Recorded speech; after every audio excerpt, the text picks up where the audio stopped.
Not too long ago, I saw a viral video compilation of thieves in low-income areas. People filling up baskets with items and walking out the door, breaking windows, threatening cashiers, that kind of stuff. But one of the 3-second clips in the compilation was something different.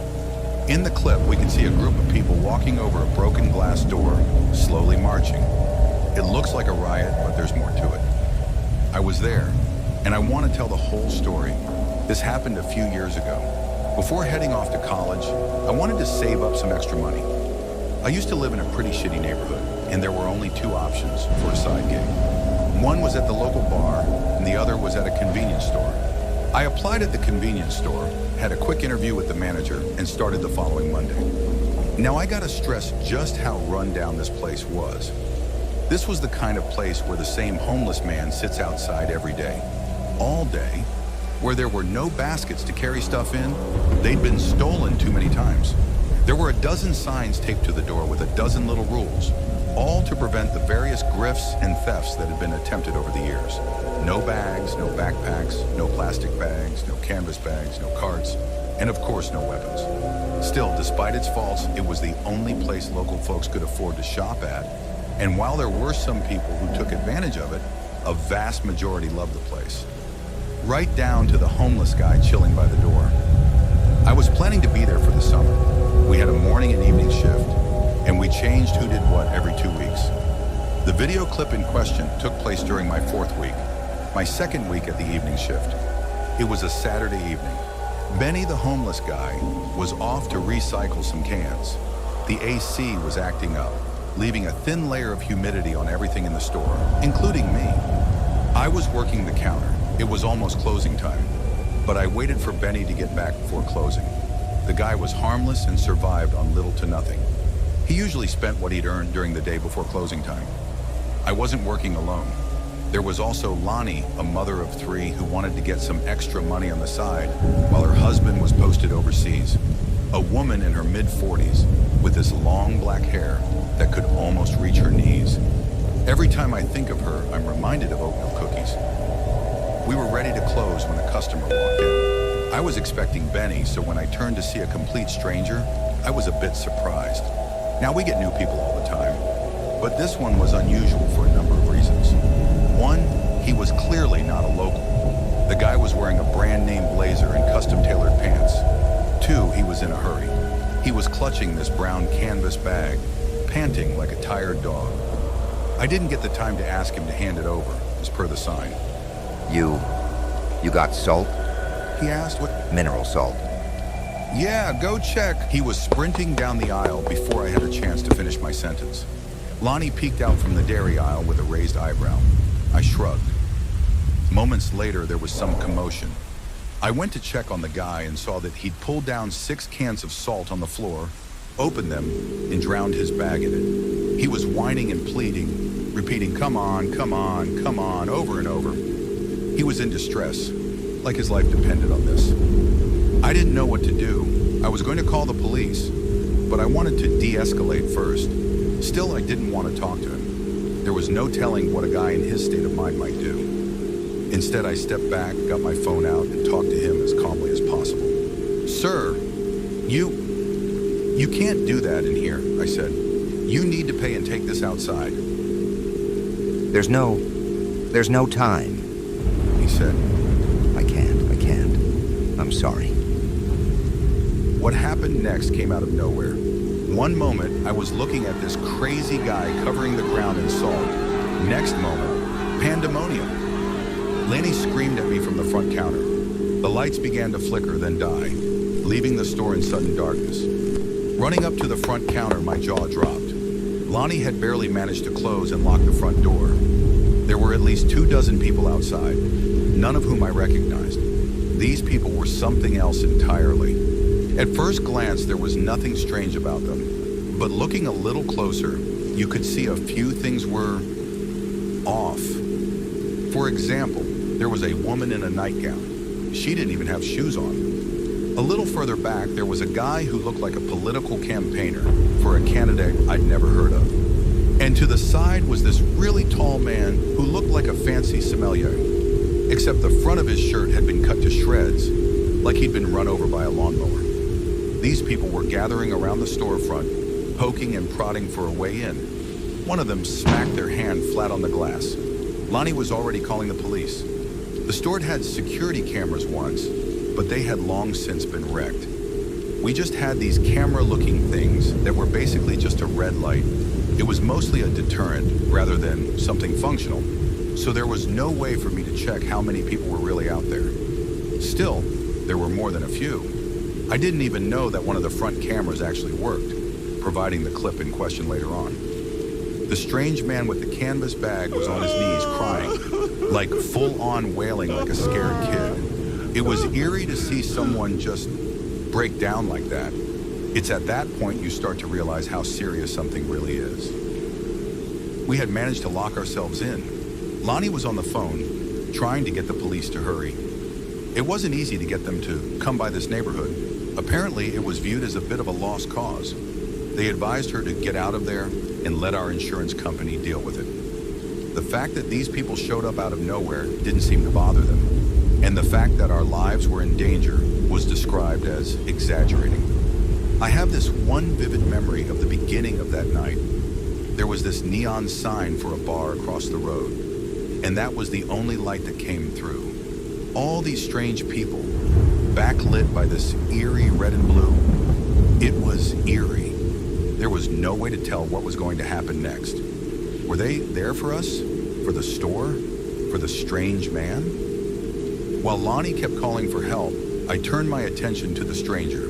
He'd slumped down against one of the shelves and gone catatonic. He just sat there, staring at the bag. I pushed against his shoulder a bit, and he didn't seem to notice. I decided to check the bag. This too garnered no response.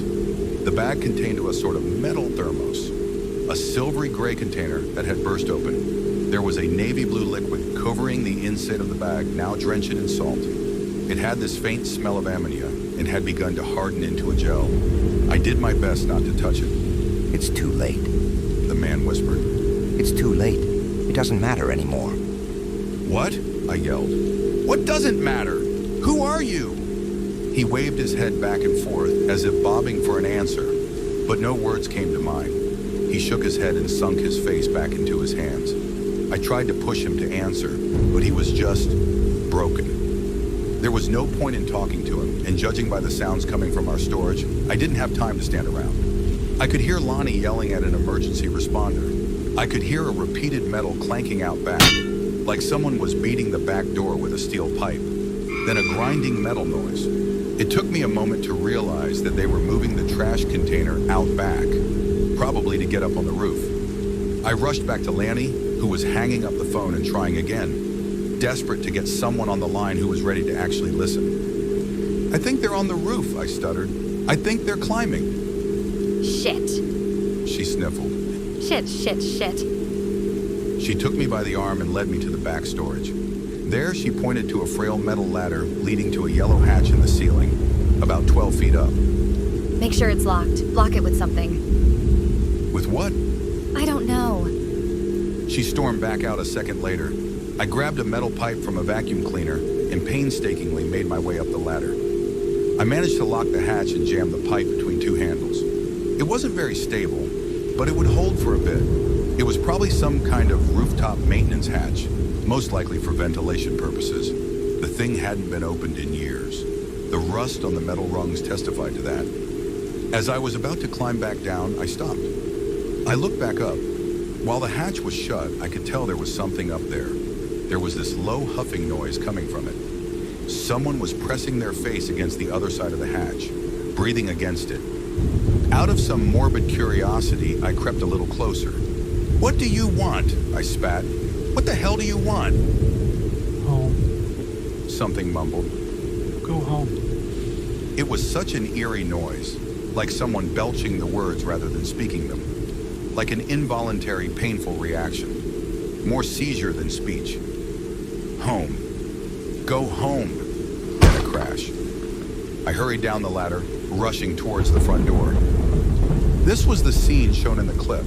A few seconds that we got from the only security camera that intermittently worked. They had broken through the door and were slowly stepping inside. They didn't seem to be in a hurry. If anything, they seemed exhausted.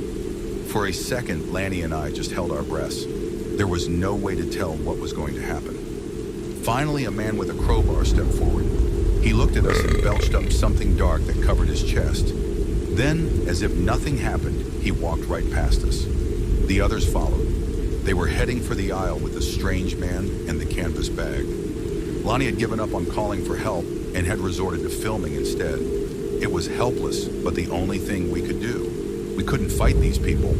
We were outnumbered 10 to 1. I considered pushing past them and just running into the night, but I didn't want to go near them. There was no telling what would happen if you provoked them. These weren't ordinary people. I can't tell you what was wrong, but I can tell you something was. What happened next, you can't see in the clip. 24 people descended on that aisle, picking up that canvas bag and tearing it apart. They were rubbing the contents of the broken thermos thing over themselves, climbing over one another to get every little drop of it. It looked like a goddamn snake pit of arms, heads and legs. People just devolving into careless meat, completely devoid of conscious thought. Animals. Meanwhile, the strange man was just sitting there, catatonic. As the bag was torn to pieces, a handful of the intruders sort of flopped over. They lay flat on their back, letting their legs and feet curl into something resembling dead branches. Others were making these excruciating, hungry, whining noises, desperately weeping at the empty bag. Then they turned their attention to the stranger. One of them clawed at his leg. He shook them off. Then another did the same. No, he said. No. It was this weak little grunt, like the man was fighting himself to realize what was about to happen. Lonnie and I shared a terrified look. The fire extinguisher. Lonnie whispered. Get the fire extinguisher. It was across the store. As soon as I turned my back on them, I heard the strange man's groaning no grow more desperate. It went from a mumble to an angry yell to a desperate plea. Then it was just screaming, blood-curdling screaming, gaining and losing in strength. I got the fire extinguisher and ran back towards the aisle, meeting Lanny halfway. She had this haunted look on her face and shook her head. She couldn't close her mouth, like her face was stuck in a panicked, silent scream. She covered her mouth with her hands, shaking like dry leaves. Oh my god. She huffed. Oh my fucking god. I didn't see much. There was blood, but like thick blood. Chunks of it. Tufts of hair, pieces of a torn shirt, bone. A couple intruders were rolling around the bloodied floor like it was catnip. Others were slowly getting up, disillusioned and desperate. One older man, covered mouth to toe in dripping blood, pointed a shaking finger at me and Lanny. Them? He coughed. Maybe them? Then they came for us. I didn't realize what was about to happen until they smiled. They clung to this primal hope that we, somehow, had something they needed. Lonnie snapped me out of it, dragging me into the back storage. She fumbled the keys and locked the double doors while I used a broom handle to bar them. There were still banging metal noises coming from both the ceiling hatch and the back door. Then a voice, one. Them! It wheezed. Them! And from the back door, another voice parroted it. Like a rising storm, the word swept over the invaders until we heard it everywhere. Them. We made our way to the lunchroom before I heard the broom handle crack. They were through the storage doors. Lanny was desperately dialing her phone while I locked us in the lunchroom, a tiny room with a shared bathroom, a window and a couple of lockers. I could hear wet skin slap against the window, but I couldn't see what it was. The curtains were drawn. Fucking yes. Lonnie cried into her phone. Yes, it's me again. They're getting in, they're... The window broke. Before I even saw someone, I pulled the safety pin from the extinguisher and blasted it. Laney fled into the bathroom, locking it behind her. The next few seconds felt like an eternity. Someone was crawling through the broken glass of the window. I could see the rough stains of blood against the powdered white. The lunchroom door buckled. I could hear flesh hit concrete as the hatch in the storage broke outside. Someone fell through. It sounded like a hard boot coming down on a wet cabbage. They were breaking through, slowly but but surely, all to the sound of a rhythmic them, them. I swung a locker open, but realized there was no way I could hide in there. I couldn't go for the window. I couldn't push past the doors. This was it. It was it. To this day, I lay awake thinking about what I felt in that moment. That ice-cold primal panic, forgetting to breathe, feeling your tongue drying up as your airways open up, preparing for a death scream. Then Lonnie pulled me into the bathroom. It was tiny. It was meant for, at best, one average-sized person. I fell backwards, landing with my back against the toilet. Lonnie climbed over me to lock the door just as someone reached the handle. The door opened inwards, so I put up my legs and locked my knees. Lonnie fumbled around in the sink where she'd put her phone. Someone was still on the line, but I suspect all they could hear was our desperate screams and that ever-present mantra of them. The hinges were shaking. The metal handle rattled. I could count every nail on the door and see the minuscule movements as they slowly rolled out. In that moment, all I could hear was my own heartbeat and how it slowly synced up to the monotonous chant of them. Looking back at it, my mind is just black. There's nothing there. It's like trying to remember a vague nightmare, something that happened to an unreal version of yourself. And in those moments when you realize that you were there, the real you, then it spirals. And for a couple of skipped heartbeats, I'm back there, fighting for my life. I'm back with that chant, that banging on the door. At one point, the door buckled. Fingers poked through the gap, grabbing Lonnie's long black hair. They tore out a handful of it, like a full fist. Even in all that panic, I saw her scalp turning red. But we pushed back, and the door stayed shut just a little longer. It was still dark, but with every push against the door, and with every inch the door gave, little glimpses of moonlight came through like a sickening strobe light, but a little longer was all we needed. The final thing I heard them say was, no, home, please, home. Then this combination of home, them, please, and no. The banging slowly stopped. My hearing went from that awful mantra to my own heartbeat, and then nothing. A light breeze, perhaps, a careful knock. Laney and I held our breaths. Excuse me, y'all doing all right in there? Benny, the homeless guy. The coast was clear. Stepping out, there was no one but Benny left.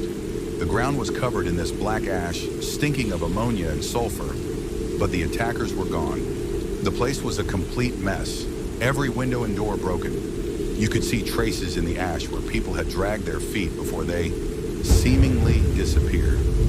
Going back out into the store, there was no sign of the strange man. There was still blood spatter covering the side of the aisle, but now the ground was covered in that awful black ash. I stepped over the broken front door, past the trampled flowers and broken glass. I have this vivid memory of blue petals from a sunflower getting stuck to the side of my black work shoes as I went out into the night. Minutes later, the police showed up, and the rest is history. The whole event was categorized as a sort of riot. No suspect was arrested, and the strange man was never identified. From what I've heard, they never investigated anything as a murder or assault. For all intents and purposes, that night was just a strange break-in. So yeah, somehow that clip made its way into a random compilation online. I'm not sure how. Lonnie sent me the link. It's been a few years, but we still keep in touch. Not a lot, though. Seeing one another kind of reminds us about that night, and I think both of us just wants to forget.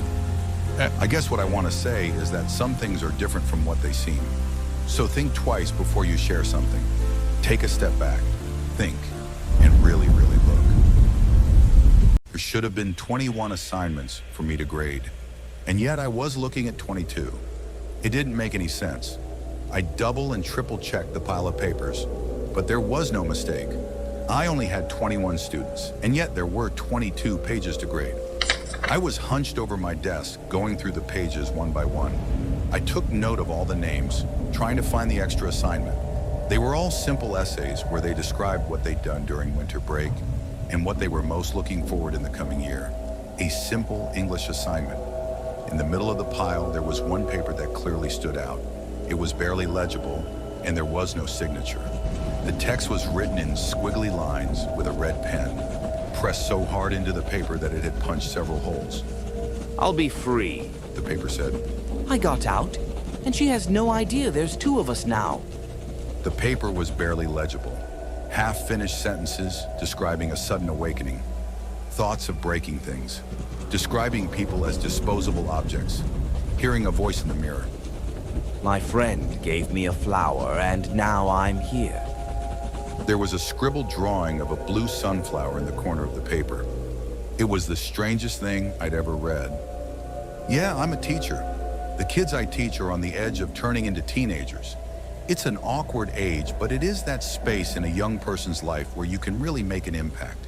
If you can make them feel seen and heard, they might gain a confidence that'll follow them for the rest of their lives. I have 21 students in my class, 8 boys and 13 girls.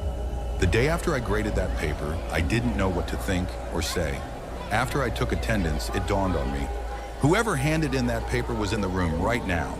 It threw me off my tempo. I had them do some individual assignments while I found my bearings. It was the usual ruckus, bickering and joking, awkward teenage flirting, loud discussions about whatever was new online. But something felt different, malevolent. It had to be one of the girls. The paper had hinted at it. But which one? I handed out an extra assignment. Nothing fancy. I just took the crazy paper out of the bunch and distributed the rest randomly to the students. For tomorrow, they were to write a short essay telling me about what they'd read in the other student's essay. Reading comprehension and writing at once? No one would have a problem with that except the students. As I got back home with some takeout sushi, I looked over the strange paper again. There were some smudges going left to right. No matter if you're right-handed or left-handed, that'll happen. But further down, there were more smudges. It looked like the writer had held the pen like a hook, with the pen facing the writer. It indicated a left-handed writer. I double-checked with a few articles online, which said the same thing. But there were no hook-handed writers in my class, I would have noticed. But I was sure there were a few left-handed people. I finished my sushi and went to bed with a chilling feeling that I was missing something obvious. The next day I got the assignments, all 21 of them, no extras. I breathed a sigh of relief, figuring that maybe someone had just played a cruel prank on me. We got through the classes of the day without a hitch. We even managed a fairly successful math quiz. All in all, I wasn't complaining. The extra assignment wasn't that important, but I took them home to grade them anyway. Some had put some effort into their work, and I wanted to reward them. No matter the age, everyone loves Gold Star stickers, and I had plenty on my crafts table. I started going through the papers only to notice something. There were once again 22 of them. At some point during the day, someone had snuck an extra paper in there. Going through the pages, I couldn't help but to feel that bubbling sense of dread. One of these papers was going to be terrifying. It felt like getting slowly pricked by a needle. At first, there's just a pressure, but you know the hurt is coming. It was at the bottom of the pile, red ink, barely legible. Spots from a hook-handed writer. I know you've caught on, The paper said. I want you to know. I want you to chase. There were little sketches of drops of blood falling into an open mouth. Crude but clear. Chase me. I chase you. I didn't sleep well that night. I pulled the curtains. I double-checked all the locks. I pulled the covers up tight, and I left the light on in the hallway. And yet, I still had that awful sinking feeling that I was missing something. Was it Claire? She'd always been a bit of an oddball. Or maybe someone I'd never expect, like Shonda, maybe Petra, Fiona. I had this mental image of someone following me to my car, a young girl hiding in the back seat, a maniacal smile popping up in the rearview mirror, sharp little nails and unblinking eyes diving towards me, cutting my throat open as I'm going 70 meters down the freeway. I didn't sleep well that night. I started imagining shadows passing by in the hall, in the corner of my eye. A few days passed. I started taking notes on the girls in class. I checked what pens they had and which was their main hand. If it was just a matter of someone pranking me, it might be enough just to find a left-handed girl. However, no girl in my class was left-handed, and no one owned a red ink pen. I also had a chat with the school counselor. They couldn't betray patient confidentiality, but they could tell me whether they were aware of any problems that might explain this. They weren't. If anything, they seemed more worried about me. Since this started, I'd seemed a bit on edge. They didn't blame me, but they wanted to make sure I was taking care of myself. I tried several tricks. I tried monitoring the hand-ins. I tried watermarking the papers. I tried all kinds of tricks, but I got nothing. At the end of the day, I kept getting outsmarted. It was as if the paper just appeared out of nowhere, sometime during the day. I couldn't pin it on anyone. I tried to just forget about it, but every time I graded a paper, I feared that another threat would show up. Sometimes it did, sometimes it didn't. But the times it did, it just ruined me. That peaceful moment of grading papers and listening to audiobooks had turned into a horrific slideshow. I'll show you. One of the notes said. I'll break a light in your house. The same day, the kitchen light stopped working. It didn't look broken, but how could I possibly tell? One of those days, as I was chopping leeks in the kitchen, I got this awful sinking feeling in my stomach. Looking out the window, I noticed something. A silhouette. She was short, with long black hair. There was something wrong with the shape of her face. Her skin looked gray. For a moment, we just stared at one another. It took me a few seconds to realize that it wasn't just a face, it was a skull. Still clutching my kitchen knife, I stumbled away from the window. It had to be a mask. That wasn't a real face. It couldn't be. Suddenly the lights broke. All of them. The kitchen, the hallway, the bathroom. Hell, even my desktop lamp at my home office. All of them shattered, spreading searing hot shards across the floor with a violent bang. My ears rang and I dove for cover. It felt like a gunshot. Looking up, there was no one left outside. No mask, no kid, no nothing. I called the police, but there was little they could do. There had been a power surge, that much the electric company could confirm, but there were no witnesses of an intruder. I showed them the notes and filed a threat report. We had a long talk and they tried their best to calm me down. But at the end of the day, I was still alone, and someone was out there. I went through that image in my head 1,000 times. I had several girls in my class, but no one that fit what I'd seen. Her hair was too long. She was too short, too skinny. I couldn't think of anyone that fit that description, but she'd been there, no doubt in my mind. And I had this gnawing feeling that I'd seen her before. Over the next couple of days, I couldn't stop seeing her. She'd be across the road as I went to work in the morning. I'd see her pass by the window in the cafeteria, and one day as I was driving home, I saw her in the rearview mirror of my car, that gray desk head grinning at me. I was getting more notes, not just slipped into the hand-in assignments, but also just scattered around my apartment. At one point I snapped. I just stepped out of the shower. I'd put on a bathrobe and had started to dry my hair when I noticed a message on the bathroom mirror. There, written backwards, it simply said, "Chase me." I screamed as my heart sunk. I broke the bathroom mirror with my hairdryer. "What the fuck do you want from me?" I called out. "What the fuck is wrong with you?" I barely noticed the glass shards cutting into my feet as I stormed out. I'd had enough. I had to do something. I couldn't live like this forever. Kid or not, this had to end. "Where are you?" I called out as I passed through my bedroom. "Where the fuck are you?" I glimpsed something outside the window. Of course she was around. Always there, always near. "Come out!" I screamed as I entered the kitchen. "Show yourself!" The moment I stepped into the kitchen, it shook. Every drawer, every door, every appliance, everything flung open as if pulled open by a steady hand. I was so frustrated I could cry. I just wanted it to end, but I was too scared to move. It felt like anything could happen at any moment, like the entire world was listening to me and reacting accordingly. I just stood there trying to remember to breathe. "Please," I whispered, "show yourself. Stop this." And as if to answer my call, she did. The front door creaked. The hinges rusted and fell apart. A gentle breeze was all it took for the door to break. She was so small. There was no doubt in my mind. She wasn't wearing a mask. She was nothing but bone. I backed away like an animal pushed into a corner. I tried to force myself to attack, to do something, but as a response, the kitchen shook again. This time, it was pandemonium. Cutlery crashed onto the floor. Plates rolled out of the dishwasher and broke apart. Glasses shot across the room like bullets. Even the little drawer of miscellanea collapsed in on itself, spreading knickknacks and rubber bands all over the room. "I've chased you," I screamed. "Are we fucking done? Is this it?" She raised a thin gray finger. She pointed at something in the corner. A dry blue sunflower. Something clicked in my head. That sense of missing something. It was still there, but this was the answer. Somehow, this was it. "What do you mean? What? Just talk. Don't just..." There it was at the first note. There'd been a drawing of a blue sunflower, and it said she'd gotten it as a present. This was that flower. I was sure of it. I got out, and she has no idea there's two of us now. That's what it had said. That was part of that very first note. She was talking about me. I'd written those notes myself.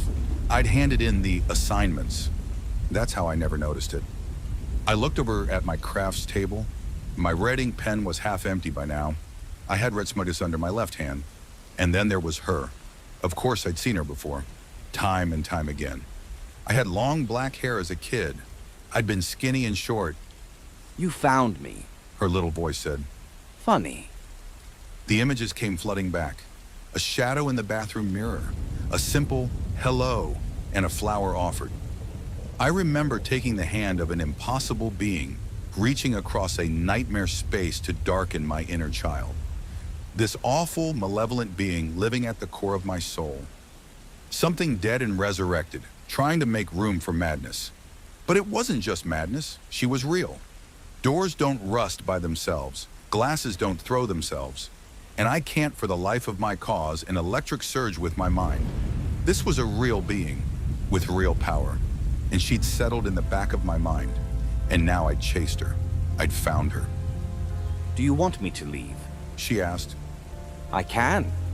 I didn't know what to say. Of course I wanted her gone. I wanted it all to be over. But there was this gnawing feeling that there was more to it. She didn't just scare me and torture me for the fun of it. Tell me to leave. She insisted. Set me free. That was it, wasn't it? She wasn't free. She came from me, and so, maybe she was stuck with me. Maybe she couldn't leave. Maybe she couldn't hurt anyone else. Not as long as I'm around, it had said. I'll be free, in that first note. That meant she wasn't free as of now. To me, it suddenly made sense. Standing there, I just shook my head. You can't leave, can you? I cackled. You're just as stuck with me as I am with you. I could kill you. She laughed. No, you can't, can you? If so, why haven't you? There was no response. You need me to cut you loose to get out there, don't you? That I find you and just let go. I took a step forward and saw blood seeping out from the sole of my feet. My hands were rattling like leaves in the wind. I'm not letting go, I screamed. No fucking way. I'll hurt you. Do your fucking worst. But there was nothing more. In the blink of an eye, she was gone. But in my mind's eye, I could still see her. Every memory of seeing myself as a kid was tainted. I had memories of seeing myself in the mirror with a skeleton-faced grin. I remember seeing my reflection in water puddles. I knew that wasn't what I looked like, but in my head, that was me. We were interchangeable. She was me, and I was her. Two beings, and I was gonna keep her here. I'll be a walking fucking jail. I know it sounds absurd, but she is real, and nothing I can do changes that. I couldn't live with that thing coming out, reaching other people, spreading. I can't work at the school anymore. She scares the children. I'm afraid of seeing other people. She hurts them whenever she gets the chance. I've seen birds fall out of the sky, a family of moles lying dead at my doorstep, circles of roadkill lined up around my car. I've been thrown, cut, burned, and beaten, but I haven't succumbed. She is just as scared of me as I am of her. I had to write this down. If you're reading this, something has happened. Maybe an accident, maybe I've grown sick. I've set up for this to be posted as my post-mortem, as an explanation for my eccentric behavior. It's on a 7-day timer, so if I haven't confirmed my status by that time, it is safe to say I'm not around anymore. And if I died, I pray to God I took her with me. I don't want to think about what that thing could do if set free.